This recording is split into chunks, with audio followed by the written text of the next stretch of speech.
as they were going. I was dodging and going away. So I'm down on this track. I didn't take the main road, so I'm down on this bush track. Then I saw this one par coming up. Okay. Who was coming? He had his bamboo and his calabash of wine. Okay.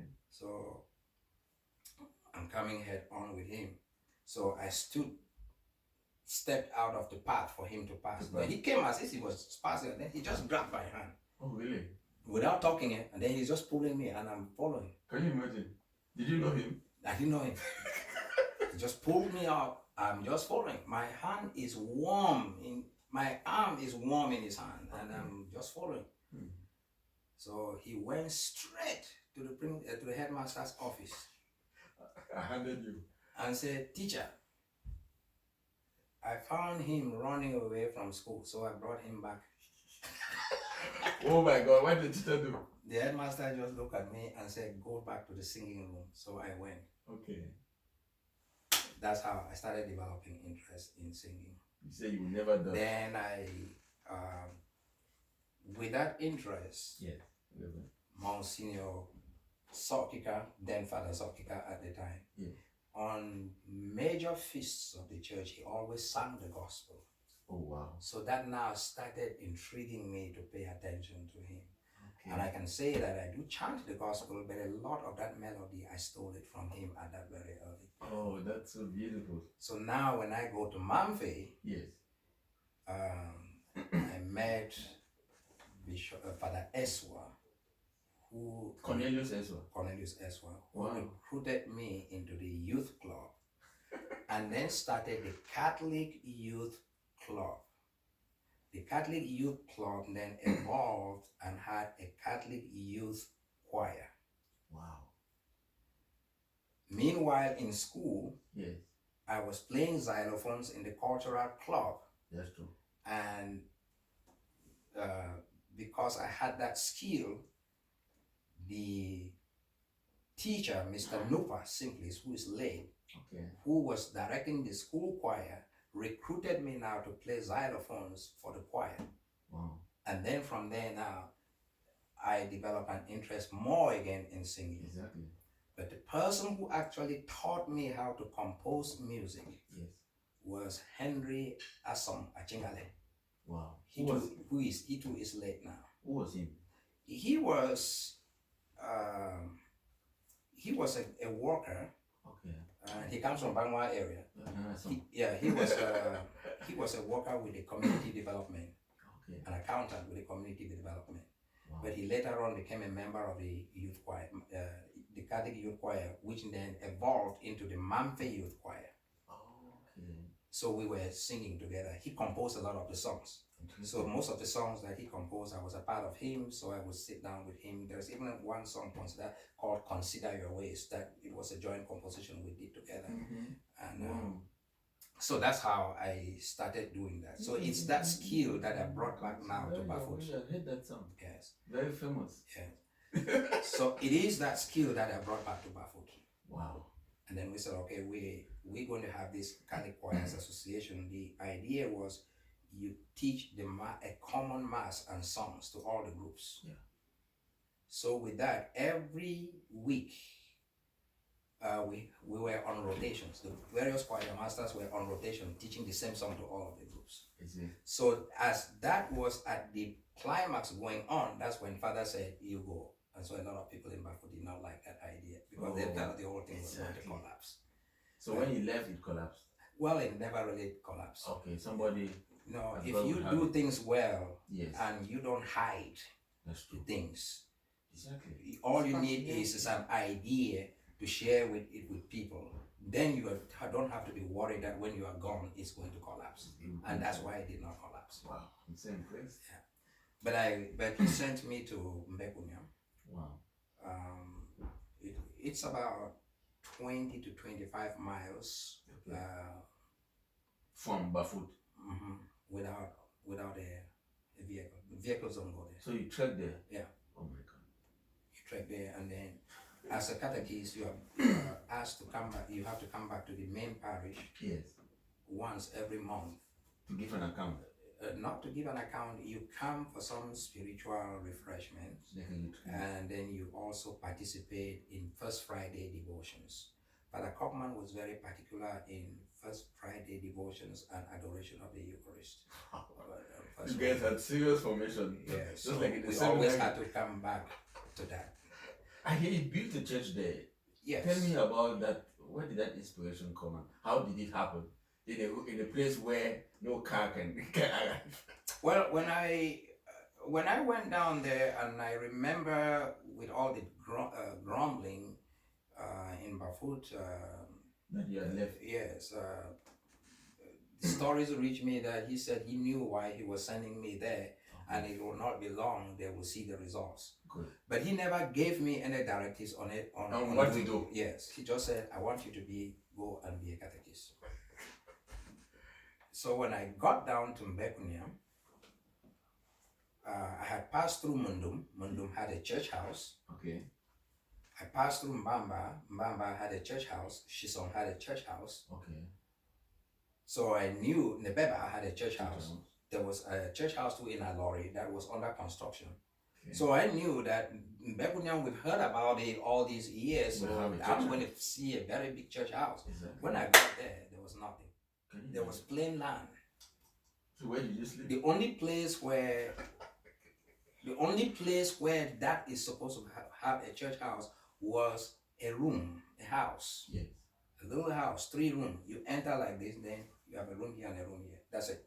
Okay. And that's where when the priest comes, he stays. Yes. All right. No dogs. Then below was a school. Okay. And they said, this is the mission. So no doors. There were no doors there. There was. Or just a. No, some shutter just like this in that one. That was it. Can you imagine? There's no hinge. There's no lock. There's nothing. That's where I stayed. And then about 3 or 4 feet at the end of that edge was a road. Okay. And you sleep and you hear people walk around. People from Nigeria, these traders who take the track roads, they come in there. I bought my first radio cassette from one of them who used to come. They'll come and stay in the house with me. By the way, you were still a single, right? Yes. You were still single? I was about 22 at the time. Okay. We'll come to that. Interesting. So there is no. So I now. This was August when I arrived there. Yes. And I'm asking, so how do you begin? News had gone through the whole village that a new catechist had come. So that Sunday, so where are we going to have prayer service? So I went into one of the classrooms and cleaned it up. Okay. And that's where we had our first prayer service. Which you led? And then we took up a collection which was about 95 francs. And the church treasurer told me that the number of people that you have seen and this amount of money is because you are new here. Otherwise, you will not find anybody. So you are lucky. Wow. And I'm looking at it. What is 95 francs? Exactly. So the next Sunday, she was right. The next Sunday, I didn't see that many people. Okay. So we had to find a strategy now, how we are going to mobilize these people. So I had to go back into what they did in the early church. Wow. No centralized services. So I started going into the quarters. Okay. And then we had people called head Christians in each of those quarters. Okay. So on Monday, I would be at Upper Mbekunia in the evening. Then I would stay the night there. The next day, I would then go to Abaango. Then from Abaango, I'll go to Mwanga. So by the time the week is over, I'm back again into the main station. Yes. I did that during the holidays. On foot? Yes. Wow. And when school was, during the school times, I would go to school and then teach. Then in the evening, I will go and then come back. So you taught doctrine? No, I was teaching full-time classroom teacher. Okay. And taught doctrine too as well. Interesting. In Bekunia? In Bekunia. Attendance was very poor. Okay. We found out that the reason was that they couldn't have money. Okay. So we started collecting school fees. I see. In kind. Okay. If you went up to Oshie to sell groundnuts, it was about 10 cups for 100 francs, 8 cups of rice for 100. Yes. So I was buying 14 cups of granules for 100 and 12 cups of rice for 100 at the parish. So you come, you count, and then we take note of that. Okay, your child's school fees is how much. So you pay it in either granules or what you could produce. Those who could not produce either granules or rice, we then ask them now to carry it. Okay. So we'll pile it in sacks, then they carry it out to the nearest motorable place. Then I check out their collection cards. Yes. And then pay their children's fees if they had. Wow. Then father now comes and picks it up. But when I suggested to father, he didn't really buy the idea until he saw the effect. When he came and then he came. Now he used to come and sell those things in Bafoud, and at some time I think he contracted with a cooperative and then he was supplying things with a cooperative. That was a wonderful initiative. Now he comes back and says, you need to buy, we are building a church. Wow. And I am going to send workers down there. So what are the workers going to do? Okay. So now I went back into my village areas and I explained to them the necessity of a church. Yes. So they carrying sand. Cement was coming from Bamenda. Okay. We'll bring down cement to Oshe, some to Okomanjang area. Okay. They will break up the backs. So that you can carry. Then you just tie it very quickly so that air doesn't get into. Sometimes in small bags. And then they bring it down and lump them up. So we built up a church. Can you imagine? How long did it take? It took 2.5 years to build the church. Wow. I was there for a year before we started the church. Okay. Then 2.5 years because I was in Becuniam for 3.5 years. Okay. The day they put the roof. Yes. And father said Mass there that Easter when he came home, he called me out. He sent you elsewhere? Yeah. Wow, congratulations. What's the name of is it a parish now? It's not a parish. It's still an outstation? It's still an outstation. So it's the one, it's called Mbekunyam? Mbekunyam. It was St. Michael's. When I go back to Cameroon next, I don't know when I'm going to visit that place. My wife later on had a conversation with Bishop Akapitus when he was auxiliary bishop. Okay. And he said, no, I did not know about this story. Can you imagine? It's not documented. Yeah, so he went back there and decided to put up a story building there, I believe. Oh, wow. Yeah, he said, no. He said, I have a grant, I have to put up a building there. Okay. Father Kaufman was developing that place because he said that in his mind, that place would be a parish one day. And that if he retires, he's going to go there. And spend the rest of his life. And interestingly, he retired there. Wow. In the sense that he went and said Mass there. Okay. And then left from there. When he finished climbing the hill out of that parish that morning, he died. Wow. So he died where? Bekonia.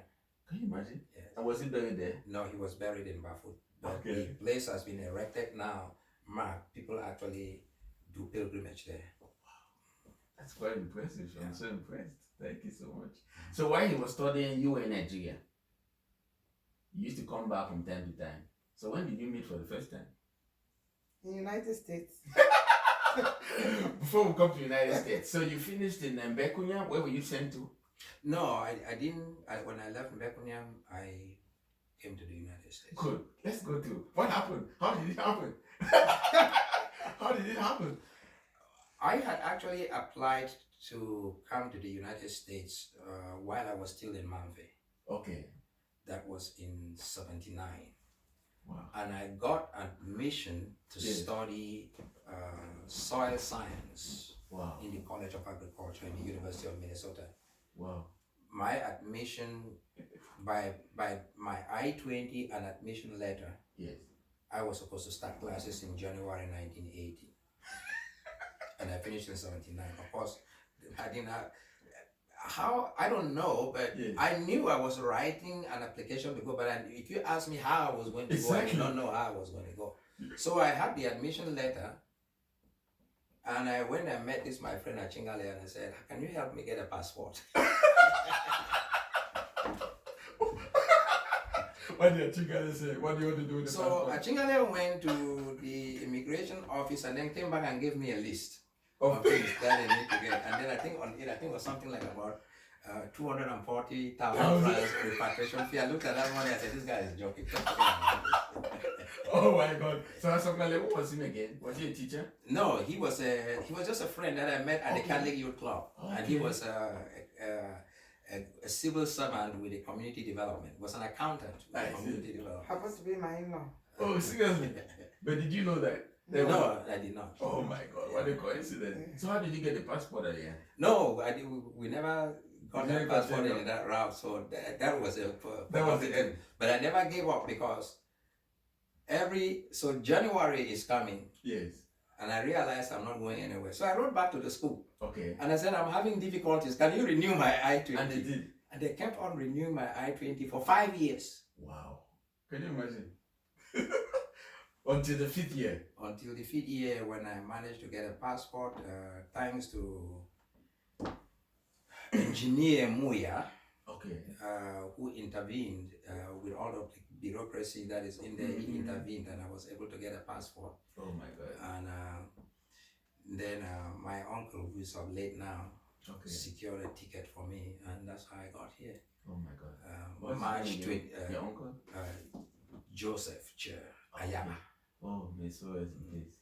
And I got into the United States. So you got the passport, went to the embassy. How was the in those days? Was it so difficult? The most difficult thing was getting a passport. Oh, really? Because when I showed up at the embassy for a visa, yes, I came in with my I-20 and the passport, and I gave them. Yes.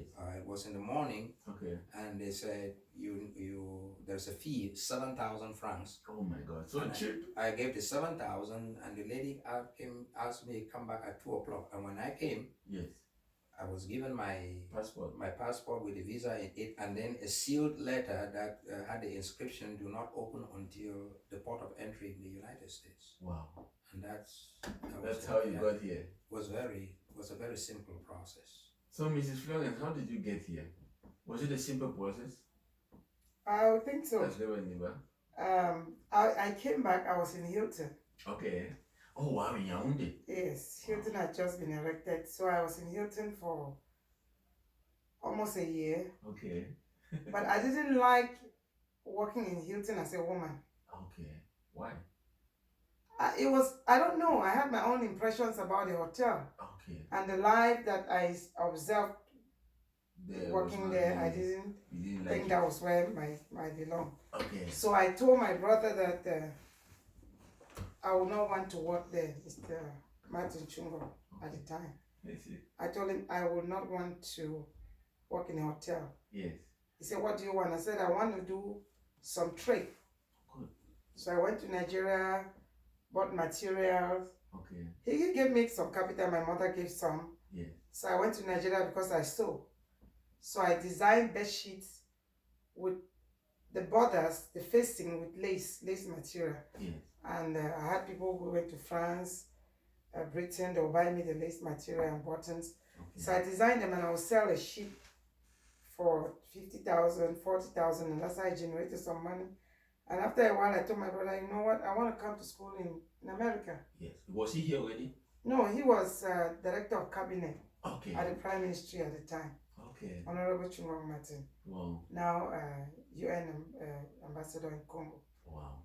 So he said, "So what are you gonna do?" I said, "I'm gonna ask my sister to send an I-20." So my sister, yes, Mrs. Gwanyama, and the husband, Dr. Gwanyama, they sent me an I-20.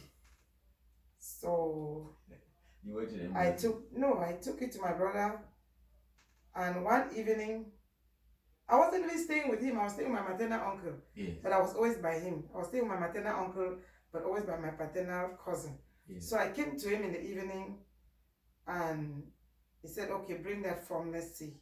That weekend I was spending it with him. So he filled the form, and I quite remember when they talk about sponsor, he said family. Yes. That's what he filled. So he called the embassy. I went to the embassy, made the appointment, and that's how I got a visa. Wow. I never really struggled. And my passport was made by my uncle, who was a retired custom at the time. Okay. Pa James Buma, who is still alive. I see. In Douala. So he made my passport. So I really didn't go through some tough times. Okay. I really had a good support system. So I came here as an international student. Yes. And 1 year after my mom passed away, so I was working and going to school and living with my older sister and her husband. And after a year and a half, I met him. That's how I got married. Where did you meet him? Here in Chicago? Actually, he's senior in school. He's big.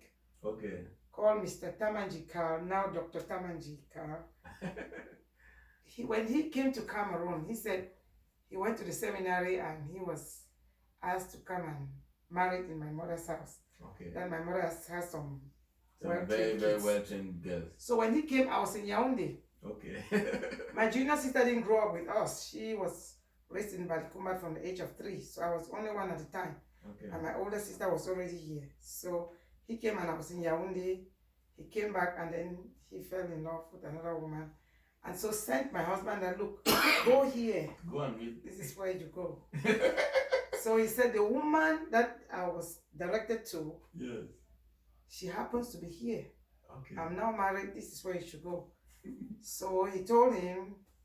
So he kept calling me. I was at my sister's house. He was in Michigan doing his PhD at the time, and I was doing my undergrad in Roosevelt University. Wow. So he would call me. At that time, I was doing 2 jobs and going to school full time. So I was really never home. Exactly. And he said he was just wondering, what kind of woman is this? She's never home. Exactly. And one day, he finally got me. Okay. He said, Michael Niba, you must have heard about me from Mr. Tamanji. I'm so and so. So I said, which Niba are you? So he told me. I said, do you know Evelyn Niba? I said, that's my cousin. Okay. So I told him, I took her to Nigeria. She's my friend. Okay. So the family, I knew the family. Very and good. I knew her junior sister went to St. Louis together. Okay. And also cousins of his. Wow. So everything worked very well. And so he just said he wanted to marry me. I said, why do you just want to marry the woman you just see? That was the interesting part. The way you meet the guy. He had done his feasibility study. He had done all his research. But I had not done mine. And you don't see a man who just comes and says, I want to marry you. Okay. However, that's most men who met me just say they want to marry. Yes. I said, you just want to marry me? Is that okay? He said, well, I don't want to fool around. I don't want to lie you. Exactly. Let's just go to court and sign the marriage. He Serious says man. his dreams never fail him. Okay. And he did not. And yes. That's quite impressive. So within, we dated just for a month. Can you imagine? And we got married. But then we agreed that we're not going to have any children until we get to know each other. Okay. And that was expected. But I called other family members of mine. Yes. And they said, but you've refused every man that has come away. So this one that you have brought, we are not going to say anything. Okay. Go ahead and get married. He's from where I say Bafu. Okay. They said, go ahead. But I had my mother, one of my foster parents, Dr. and Mrs. Abie, in Chicago. Mm-hmm. And when I called them, they knew him. Okay. Because we were that is big, was getting married. I was also catering at that wedding. And so they did not know it was him, but they knew him. Okay. But I didn't know he was the one. I see. So, and he picked the bouquet in that wedding, right? Yes. Wow. He picked the bouquet at that wedding. In Chicago? Yes, and their daughter picked the bouquet too at that wedding. Wow. And they were telling their daughter I was supposed to be the one to pick the bouquet. But when they were throwing the bouquet, I wasn't in the hall. Okay. I was in the kitchen. So it's like it was ordained. Yes, no, it was. However, I had this reflection of mine. Yes. When I was coming to United States, my brother's wife, yes, Sister Stella Shaw. Okay. So they are in Geneva. Okay. She gave me her wedding flower. Wow. Where I come from, that is very, very symbolic. Okay. If a woman gives you her wedding wedding flower, it's very, very symbolic. Hmm. Somehow she was very close to me. She was in Q's at that time. Okay. And the husband was the senior translator in the National Assembly. Wow. He's now the Secretary General for Interparliamentary Union. Okay. Yes, so I kept telling him that, you know, you're from Bafu, but I have my brother's wife. He gave me a wedding flower. Mm-hmm. I hope, in my mind, I hope I'm not going to Bafu. and that was one of the things that really struck me. Okay. And so I told Mrs. Abie. Miss Abie said, well, Florence, if I were you, I would try it. Just try and see if it works. Yeah. You've been turning down everybody. You have to try it. If it doesn't work, it doesn't work. Exactly. So honor is invitation. Okay. I called my aunt in Atlanta. I told her. I called my brother in Morocco. I told him. Everybody was for it. Okay. Then I have a friend, Sister Vicky. Yeah. I said, but I'm not used to him. Okay. He said, well, the love grows over time. It grows. Which Mrs. Abie said the same thing. And so that was, I had the support. From your family, from your friends. Yes, so I thought that was really what the turning point was. Okay. Wow. So he paid a visit, but he was staying at a hotel. Okay. Not too far from where I lived. Okay. So we had been conversing, and from his conversations, he was a self-made man. He has struggled in life. So my relationship with him was more of the life he has lived rather than being interested in the marriage. I said, you know what? I don't want to marry you, but I want to help you. Okay. Because I had the network. Oh, okay. And I told him, I think I know a lot of people that can help you. Okay. But he told me he was close to graduating. I see. And so when he graduated, it wasn't easy for him to get a job because it was a university town. Wow. I knew some Congress people, and I had some network in Chicago. Okay. So I told him I have people who can give you a job. So that's how the conversation intensified. Wow. And she had a junior sister she was sponsoring in Canada. Okay. And so in the course of our conversation, I gave him an idea, and so her sister came. Wow. And so he continued to sponsor her in school. Okay. And so the relationship then became intensified. So he asked me, how long have you been in the United States? I said, 1 year. He said, you're so smart. I actually helped him to get his first job in Lansing because he kept applying, but he wouldn't get they wouldn't give him the job because he was overqualified. Okay. I said, no, you know you're a minority. Yes. So go back and book an appointment and see the director of the program. Okay. Tell them where you come from and tell them what their capabilities are. And so when he went, he was offered a job. You see? And that became the milestone in his life. And he said, boy, well, I think I was just designed for him. Because the dating period was so short. Exactly. It was a month. And no, I've met people who have dated just for 1 week, 2 weeks. If it's God, it's for if it's God's design. God's design, I think so. It's God's design. God and is so I powerful. think the marriage worked out so well. No, I'm so impressed. Impressed. We're going to go to the next stage of how the idea of the permanent icon came, Reverend Niba. But before then, I want to take you back to, you went to the States in 1970, no, 80. To where? To the United States. When did I came here in 85. 85. So before March then. 25th. Oh, March 25th. Before then, Reverend Niba, I want us to go back to Cardinal Tumi. When did you first meet this Cardinal Tumi? Because I think it's before 85, right? Yes. Before he was even made a bishop. That's correct. Can you please, I'm very interested in the encounter with Cardinal Tumi. I think the year is 1973. Wow. I have just finished my first year in Manfred. Okay. From 1. I see. So I come up to town, and of course I did not have transport to go to Bafoot. Okay. So I had my box that I was going to carry on my head and trek down to Bafoot. From Bamenda? From Bamenda town. Okay. So this day I got the news was that they were going to do an execution of some armed robbers. Okay. One of them was called Chi and was from Mancon. Okay. The execution site was in front of the escarpment where Bamenda Highland Hotel is. For those people who know Bamenda, you leave City Chemist roundabout, is the first set of hotel on your right hand side on the Commercial Avenue, just before you reach Pressbook. I see. So I was heading down that area and I saw this blue Volkswagen, which I recognized as